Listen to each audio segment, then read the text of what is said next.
Podcast Seribu Parit. Assalamualaikum warahmatullahi wabarakatuh. Salam jumpa pemirsa semua. Berjumpa lagi bersama saya Zulkifli dalam program podcast Seribu Parit. Seperti biasa di program podcast ini kita menghadirkan narasumber yang berkualitas guna untuk menghadirkan informasi-informasi yang tentunya bermanfaat untuk pemirsa yang ada di rumah. Hari ini kita sempat bertemu beberapa kali dengan narasumber kita yaitu Kak Siti Muziarni atau kita biasa sapa Kak Imun. Selamat datang kembali di podcast Seribu Parit.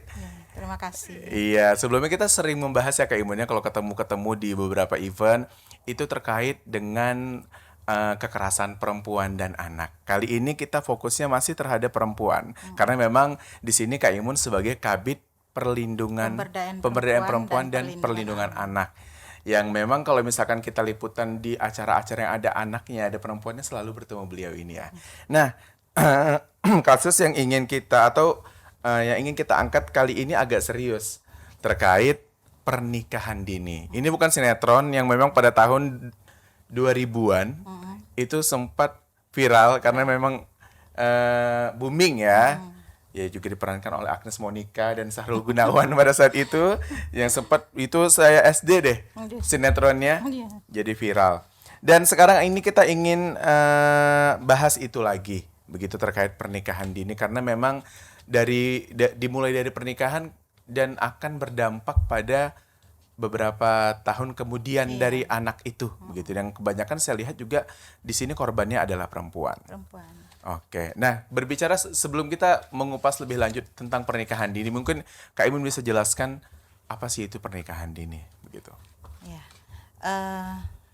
untuk pernikahan dini ini sebenarnya kan itu kita tahu bahwa pada Undang-Undang nomor 35 tahun 2014 tentang perlindungan anak yang dikatakan anak itu adalah usia 0 ya dari mulai dalam kandungan sampai dengan kurang 18 tahun. Oke. Nah, jadi kurang dari 18 tahun. Itu berdasarkan Undang-Undang Perlindungan Anak kan begitu ya. Jadi semua yang anak-anak yang di bawah usia 18 tahun itu jika melakukan pernikahan maka itu dikatakan pernikahan pada usia anak. Jadi seperti itu. Ya. Oh, jadi baik itu laki-laki ataupun perempuan? Sama, tak ada pembedaan. Kalau anak itu sama dia. Jadi berdasarkan peraturan tadi, jika ada orang yang menikah di bawah usia 18 tahun, maka itu tergolong pernikahan usia anak. Atau juga disebut dengan pernikahan dini. Iya. Oke. Nah, untuk di Inhil sendiri langsung aja nih angka-angka yang pernah terjadi. Begitu, kenapa sampai pernikahan dini ini sebelum angka, kenapa sampai dengan pernikahan dini ini menjadi perhatian bagi Dinas Sosial dan Perlindungan Anak, Pemberdayaan Perempuan dan Perlindungan Anak. Nah, kita sebenarnya melihatnya dari data-data sebelumnya ya. Karena kalau tidak punya data berarti itu tidak tidak akurat bisa akurat ya. Jadi kalau data di kita itu kita punya layanan namanya Pusat Pembelajaran Keluarga. Itu sudah terbentuk sebenarnya di akhir tahun 2022 di bulan November. Jadi alhamdulillah dengan adanya Pusat Pembelajaran Keluarga ini kita bisa memberikan layanan-layanan yang sifatnya ke arah pencegahan sebenarnya terhadap kekerasan perempuan dan anak. Nah, di sini kita mudah mendapatkan data-data karena mereka semua bekerja sama kita yang sangat baik dengan kantor pengadilan agama. Jadi jika ada anak yang ingin dispensasi nikah yang datang ke pengadilan agama, maka dari pengadilan agama sendiri itu tidak akan melakukan persetujuan gitu untuk direkomendasikan untuk menikah kalau tidak melalui puspaga. Jadi tetap harus diberikan konseling atau pembinaan di puspaga kita. Jadi seperti itu. Itu difasilitasi oleh pemerintah daerah dalam pembentukan puspaga tersebut. Jadi kasusnya ini karena dari tahun 2024 itu terjadi peningkatan semakin tahun ya. 2024 itu total anak yang menikah itu adalah 167. 167. 167 Pasang. anak, 167 anak. 167. Laki-laki 24 dan perempuan 143 orang. Oke. Nah, kalau kita lihat lagi di data 2025 itu terjadi peningkatan lagi. Total anak yang menikah di 2025 itu adalah 246 orang. Wow. 37 anak laki-laki dan 209 adalah anak perempuan. Dan untuk tahun 2026 sendiri sampai bulan April itu di atas 60-an anak yang melakukan pernikahan usia anak. Itu Jadi seperti itu.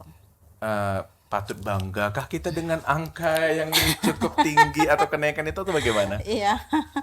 Sebenarnya menurut Undang-Undang Perlindungan Anak itu tidak dibenarkan adanya anak yang menikah. Karena Apalagi kita kan harus mencapai target Kabupaten Layak Anak. Ya, di Kabupaten Layak Anak itu seharusnya di klaster terkait dengan perlindungan anak, khusus anak, itu tidak boleh adanya sebenarnya data anak yang menikah. Tapi di satu sisi data anak yang menikah ini diminta oleh kementerian sendiri maupun provinsi, ya itu. Jadi sebenarnya layanan kita ini di Puspaga itu memudahkan kita untuk mendapatkan data, dan memberikan pemahaman tentang pernikahan itu sendiri seperti apa, supaya anak-anak terhindar untuk melakukan pernikahan dini. Itu harapan kita sebenarnya gitu. Tapi di satu sisi kita sebenarnya itu melihat kalau tidak kita fasilitasi melalui konseling, maka banyak anak-anak yang menikahnya adalah menikah siri. Dan kedepannya hak perempuan dan anak itu tidak terpenuhi. Itu dampaknya bisa nanti perceraian tinggi dan kasus KDRT juga tinggi. Jadi seperti itu. Sehingga di ujung-ujungnya dinikahkan juga Ya jadinya. mau tidak mau kan kita sebenarnya dari Puspaga sendiri tidak pernah merekomendasikan untuk harus menikah.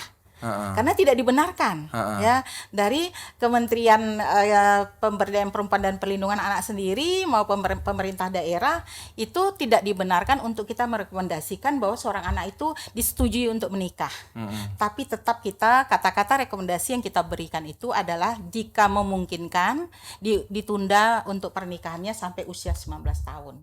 Karena tidak dibenarkan kita untuk menyatakan setuju atau atas pernikahan tersebut ya seperti itu. Berarti memang pernah mungkin pernah mungkin pernah dilakukan penolakan, tapi anak ini tetap menikah tapi dengan cara Menikah siri. Itu yang yang terjadi. Itu yang terjadi sehingga kalau terjadi pernikahan siri, efeknya justru makin besar ya. betul. Efek negatifnya justru makin besar. Negatifnya yang makin besar. Oke. Nah, kebanyakan alasan anak-anak ini ingin menikah muda kenapa? Kalau yang kita temui di layanan-layanan kita itu, ya anak-anak itu rata-rata putus sekolah. Putus sekolah. Yang terbesar itu putus sekolah. Jadi mereka berpacaran dan orang tuanya merasa khawatir. Jika tidak dinikahkan, itu berisiko terhadap anaknya khususnya perempuan. Maka mau tidak mau harus dinikahkan. Nah, di sini juga ada karena faktor ekonomi itu kecil, ya tidak terlalu besar, mungkin tadi juga dari faktor ekonomi sehingga pendidikan tidak dilanjutkan, itu bisa, ya. Sudah itu ada juga yang anak itu tidak karena faktor ekonomi tapi tadi pendidikannya juga terhenti dan biasanya ada salah satu suku misalnya yang kalau misalnya sudah waktunya mau sama mau ya udah nikahkan saja, itu masih ada di daerah kita, masih ada seperti itu gitu. Masih ada atau masih banyak? Masih.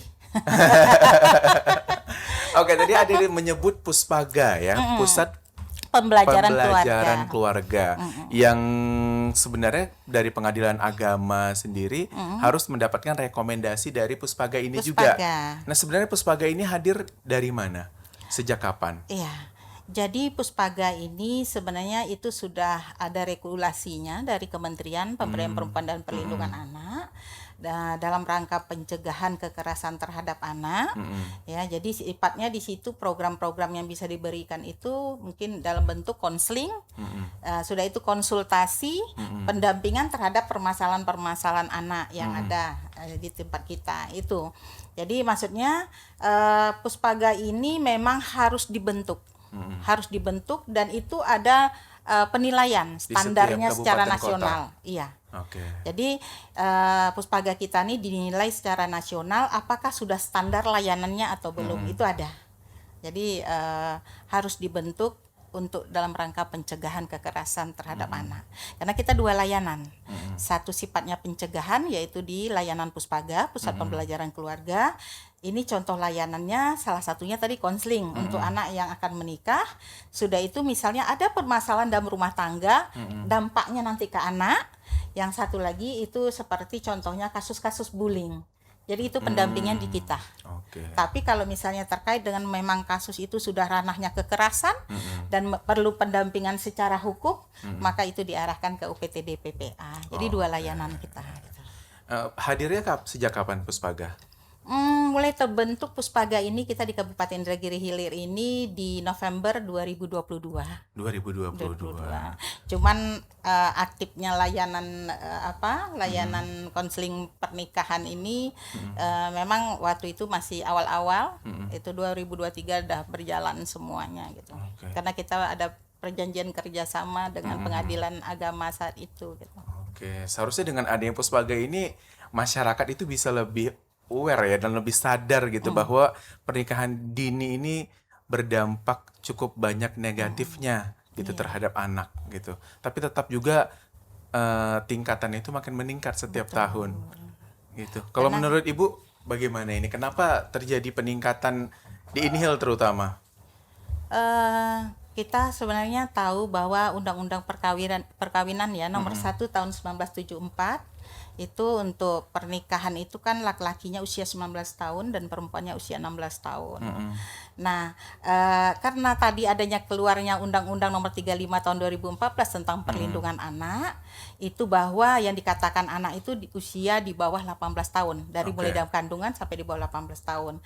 Karena undang-undang ini keluar, maka terjadilah perubahan undang-undang tentang perkawinan pada nomor 16 tahun 2019 itu bahwa anak laki-laki dan perempuan itu usianya harus 19 tahun. Nah, sebenarnya kita sudah melakukan sosialisasi, berharap lintas sektor bisa nanti meneruskan ke tingkat bawah ke masyarakat bahwa pernikahan anak ini tidak boleh dilakukan terkait dengan undang-undang yang tadi perlindungan terhadap anak. Tapi kita tahu bahwa yang datang ke kita itu rata-rata tidak mengetahui adanya undang-undang perkawinannya terbaru. Jadi dia masih 16 ya. 16 tahun itu sudah boleh menikah gitu. Berarti harapan kita ke depan itu sebenarnya ya mungkin dari pihak desa, kelurahan yang tingkat bawah itu mensosialisasikan kepada masyarakatnya bahwa ini sudah terjadi perubahan gitu. Jadi ke depannya kalau bisa disesuaikan minimal 19 tahun laki-laki perempuan. Jadi seperti itu. Karena sanksi hukumnya itu sudah ada sekarang. Jadi kita dari undang-undang ya ada nomor 12 tahun 2022 itu pasal 10 ayat 1 itu menyatakan setiap orang secara melawan hukum memaksa menempatkan seseorang di bawah kekuasaannya atau orang lain atau menyalahgunakan kekuasaannya untuk melakukan atau membiarkan dilakukan perkawinan dengannya atau dengan orang lain dipidana karena pemaksaan perkawinan dengan pidana penjara paling lama 9 tahun dan atau pidana denda paling banyak 200 juta. Nah, pasal 10 ayat 2 Undang-Undang nomor 12 tahun 2022 termasuk pemaksaan perkawinan sebagaimana dimaksud pada ayat 1 perkawinan anak. Jadi masuk nih sanksi hukumnya. B. Pemaksaan perkawinan dengan mengatasnamakan praktik budaya. Kadang orang ini kan ada suku-suku tertentu nih, yang anaknya misalnya waktu muda yang penting bisa ini menikah, sudah dinikahkan saja kan begitu. Yang C. Pemaksaan perkawinan korban dengan pelaku perkosaan. Misalnya sudah melakukan hubungan, ternyata anaknya hamil, malu. Keluarga malu, orang tua malu, harus dinikahkan. Itu sebenarnya tidak boleh. Karena kita tidak menjamin anak yang sudah hamil, sudah melakukan hubungan seksual, itu jika dia menikah dia akan bahagia, setelah itu tidak menjamin. Takutnya akan timbul permasalahan lagi setelah dia nantinya melahirkan anak. Itu yang kita khawatirkan. Apalagi korban perkosaan ya. Karena ini disensor gak sih nanti kalau di YouTube kalau kita bilang ini? Enggak ya, tak apa-apa ya. Karena menurut saya pribadi nih, perempuan itu diperkosa gitu kan sama laki-laki ini. Terus udahlah dia trauma melihat laki-laki ini dipaksa kalau menikah. Dipaksa dengan yang sama gitu. Udahlah dia gitu lah pokoknya tinggal selamanya lagi bersama dengan orang yang sangat dia tidak sukai ini. Bagus Makanya sih. kita pada saat konseling Puspaga, kita selalu menanyakan walaupun sudah hamil, kita selalu menanyakan, yakin akan menikah dengan yang laki-laki gitu. Apakah karena keterpaksaan? Karena kita tidak memikirkan saat itu aja. Selamat menikah saat itu. Tapi ini dia akan menderita nantinya. Dan lagi pun anak yang dilahirkan itu kan tidak bisa terdaftar atas nama orang tua laki-lakinya. Tetap anak dari seorang ibu. Jadi tidak juga menjamin gitu. Kalau bahwa dari terlindungi. Puspaga sendiri ada, setahu saya ada juga yang dari bidang keagamaannya juga kan? Ada. Jadi lengkap ya, sosiolognya. Kita tenaga ahli atau profesi kita di Puspaga itu ada 3. Jadi pengkajiannya ini bukan hanya dari satu sisi saja gitu kan? Jadi semua. Jadi ada tenaga psikolognya, ada ustadznya, ada kesehatannya. Jadi mereka ini yang bertiga ini juga sudah diberikan bimbingan dari tenaga ahli provinsi dalam pemberian konseling. Itu tidak hanya menjurus pada mungkin keagamaan saja, tidak. Mereka juga harus bisa menyampaikan tentang pendidikan, mereka kesehatan gitu ya.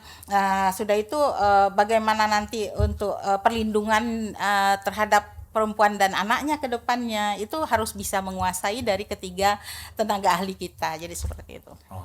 Jadi siap semuanya untuk disampaikannya seperti itu.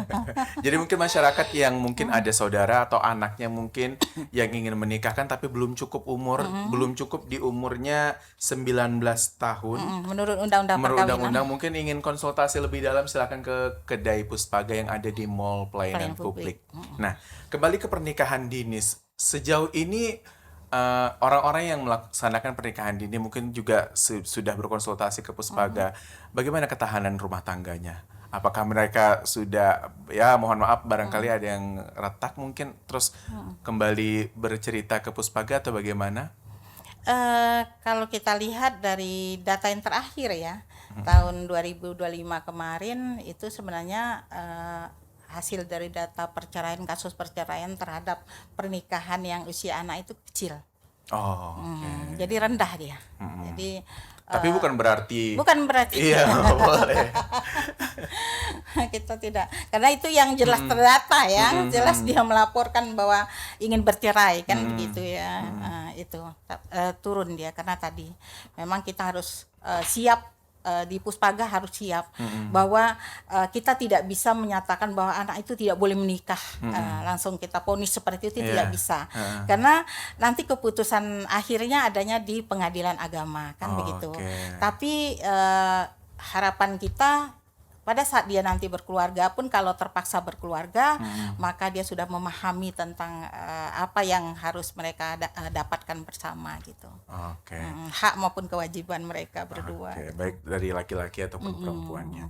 Sebenarnya kalau dari secara umum lah, apa dampak negatif yang didapatkan oleh pasangan yang melaksanakan pernikahan dini?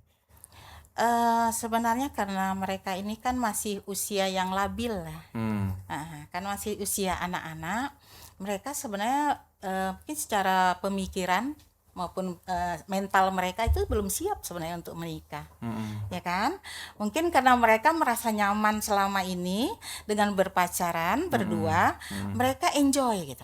Mereka merasa bahagia gitu. Karena semuanya juga mereka difasilitasi masih dengan orang tua mereka, kan begitu ya. Jadi di pemikiran mereka ini kita pacaran aja gitu, kita bersama aja kita merasa bahagia. Apalagi Mengapa nikah. tidak kita menikah saja gitu kan? Apa sih Pak? Tidak semudah itu deh gitu. Tidak semudah itu gitu. Kenapa nunduk ya?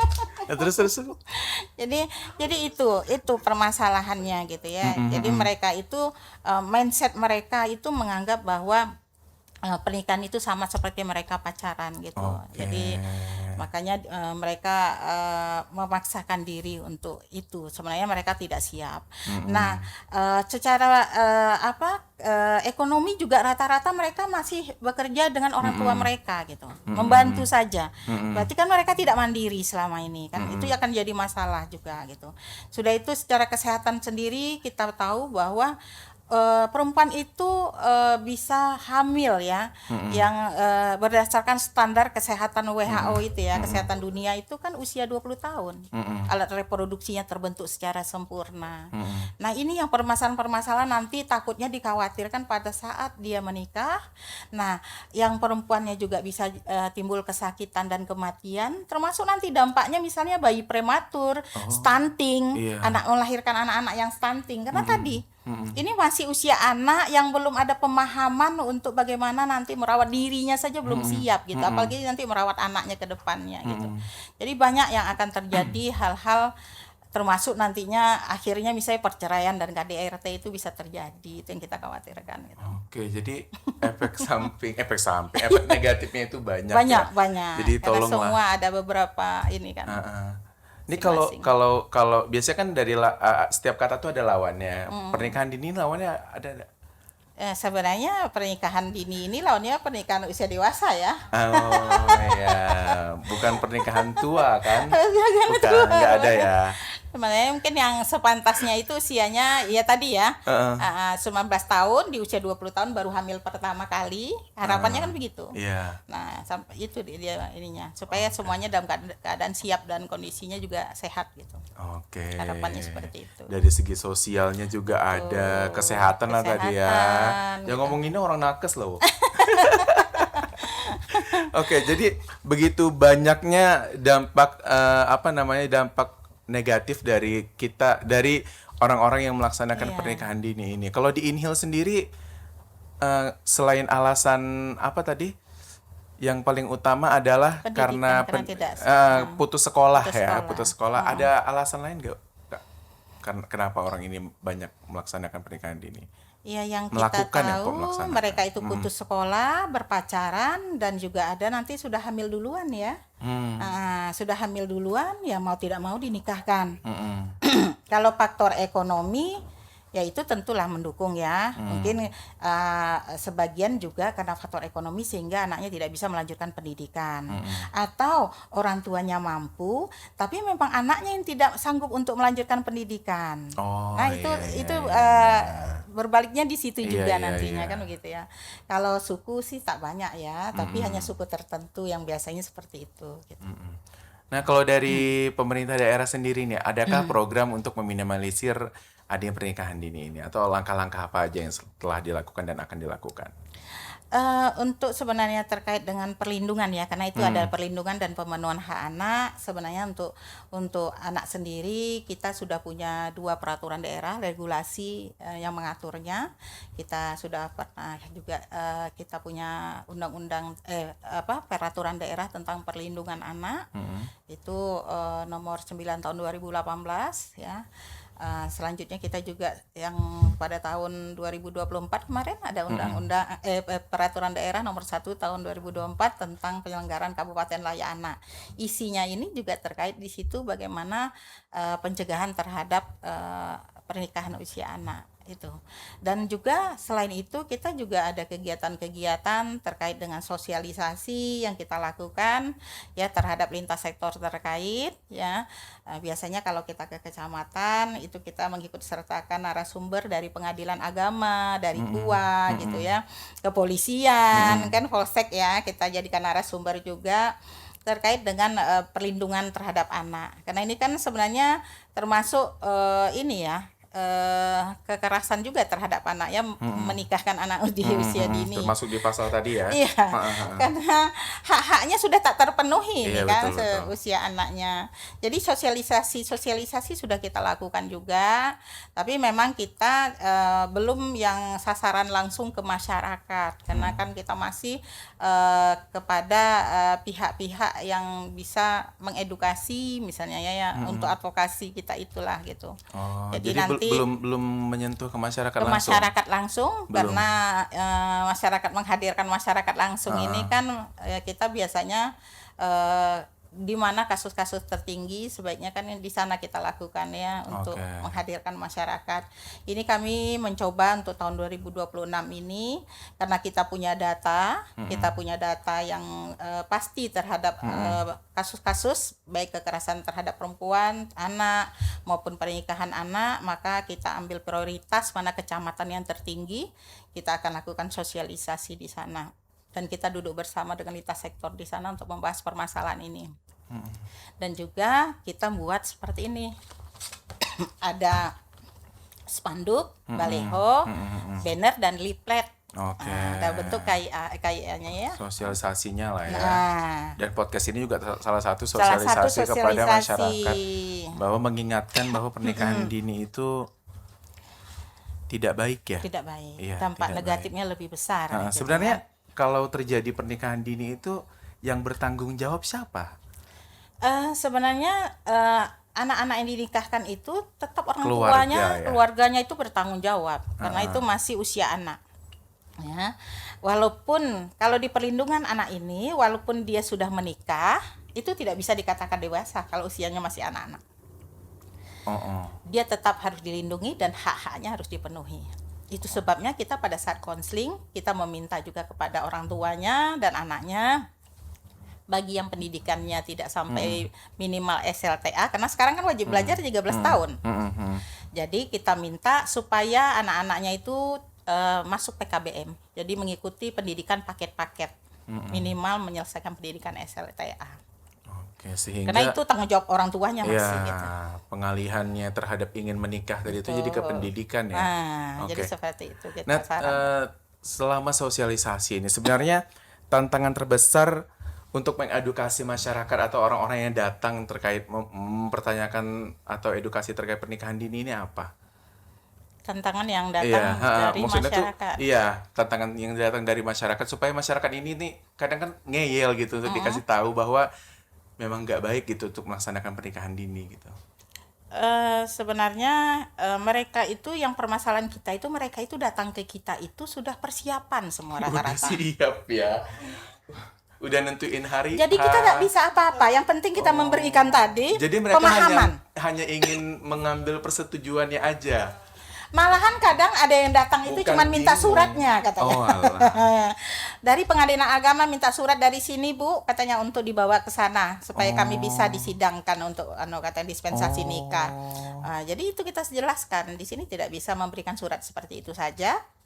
Karena di sini Bapak anak-anaknya tuh harus dikonseling dulu, diberikan pemahaman tentang apa saja tadi ya hak-hak perempuan dan laki-laki pada Terus saat di setelah konseling menikah. gimana merekanya?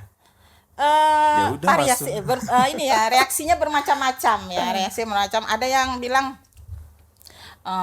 ini katanya lama betul yang disampaikan seperti ini gitu kan, yang merasa bosan kan. Tapi ada juga yang memang serius gitu kan. Ada yang ragu? Kalau kita sebenarnya selama ini kita betul-betul menjelaskannya tuh betul-betul rinci. Jadi belum ada yang bertanya. Karena kita menyampaikan itu diperkuat di perlindungannya, di perlindungan anak itu betul gitu. Jadi bagi laki-laki itu tidak gampang gitu. Untuk bisa menikah itu tanggung jawabnya besar. Jadi kita penekanannya di situ. Tanggung jawabnya besar karena perempuan ini selalu bermain di perasaan dan hati. Aduh. Jadi tanggung jawabnya sangat berat gitu ya, Iya, sangat iya, berat iya. terhadap pernikahan ini. Jadi tidak bisa main-main untuk pernikahan. Jadi kita sampaikan seperti itu. Oke, ini kalau kita bicara masalah pernikahan dini kan paling banyak korbannya atau merasakan itu kan perempuan. Nah, kalau dari segi laki-lakinya apa sih yang bisa efek negatif yang didapatkan oleh laki-laki jika tetap mau juga lakukan pernikahan dini? Ya, kalau dari laki-laki, karena tadi kalau misalnya perempuannya masih usia anak, resikonya harus menerima. Kalau misalnya nanti perilakunya Mudi. seperti anak-anak, begitu ya. Kita tidak bisa menuntut bahwa dia harus seperti orang dewasa, tidak bisa. Karena memang di usianya itu mereka memang sesuai gitu, bahwa perilaku anak-anaknya itu akan timbul walaupun dipaksakan, gitu seperti itu. Malahan kalau misalnya sudah hamil, misalnya melahirkan, mereka itu tidak bisa menjaga anaknya, tidak bisa Apa istilahnya? mengurus anaknya. Baby gitu. blues. Baby Ya, blues. iya, iya. Jadi tidak mau keterlibatan orang tua di sini, harus ada gitu. Aduh. Jadi susah sebenarnya kalau laki-laki dewasa menikah dengan anak perempuan yang usia anak, itu berat juga bebannya gitu. Karena tidak mudah gitu ya. Sesuai dengan keinginan kita itu tidak mudah karena masih usia anak gitu. Putus ya, teman. Oke. Nah, terus untuk closing ya, udah setengah jam lebih ya, nggak kerasa. Ini kalau obrolan kita tentang perempuan emang luar biasa. Iya. Nah, mungkin statement terakhir dari Kak Imun terkait pernikahan dini kepada masyarakat, dia terhitung sosialisasi lah gitu. Silakan Kak. Iya, kami mengharapkan kepada masyarakat ya, khususnya para orang tua, sudah itu tokoh-tokoh masyarakat, tolong sosialisasikan pencegahan pernikahan usia anak. Karena kita tahu bahwa undang-undang tentang perkawinan itu untuk usia menikah itu antara laki-laki dan perempuan itu sama, yaitu usianya 19 tahun. Karena kita khawatir nanti jika usia anak dinikahkan, maka dampaknya itu nanti akan terjadi kasus kekerasan terhadap perempuan dan anak dan tingginya angka perceraian. Jadi mohon bantuannya semua, bagaimana ke depannya kasus pernikahan terhadap anak itu sudah tidak ada lagi di Kabupaten Indragiri Hilir. Itu saja, terima kasih. Oke, kita doakan bersama-sama ya, semoga yang menikah ini memang matang, baik dari segi ekonomi, Betul. psikologisnya, Betul. fisiknya. Iya. Karena menikah itu tidak mudah. Tidak mudah. Begitu. Susah banget gue ngomong. Kenceng banget ketawanya. Oke deh, kalau begitu terima kasih ya Kak Imun waktunya dan informasinya kepada kita semua ya. Kita doakan semoga Inhil, karena ini salah satu indikator untuk KLA ya. Semoga Inhil juga nanti mendapatkan predikat kota layak anak. Oke deh kalau gitu. Terima kasih pemirsa semua atas waktunya. Semoga apa yang kita berikan pada hari ini bermanfaat untuk didengarkan seksama dan diambil hikmahnya. Terima kasih. Kalau begitu, mohon maaf saya jika ada salah-salah kata dan penyampaian tidak pada tepatnya.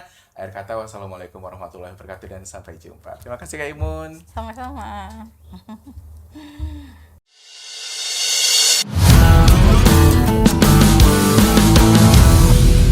Podcast 1000 Parit.